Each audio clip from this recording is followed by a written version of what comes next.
Hello, আসসালামু আলাইকুম। তো আমরা এখন আছি রানীর কুটির। তো কুমিল্লা ম্যারাথনের ট্রেনিং ক্যাম্প চালু হয়েছে। তো আজকে থেকে আগামী 1 মাস এখানের মধ্যে রানী কুটিরে ট্রেনিং চলবে। আজকে হচ্ছে ফার্স্ট ডে।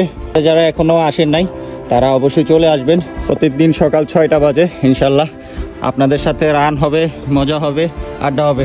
Let's go.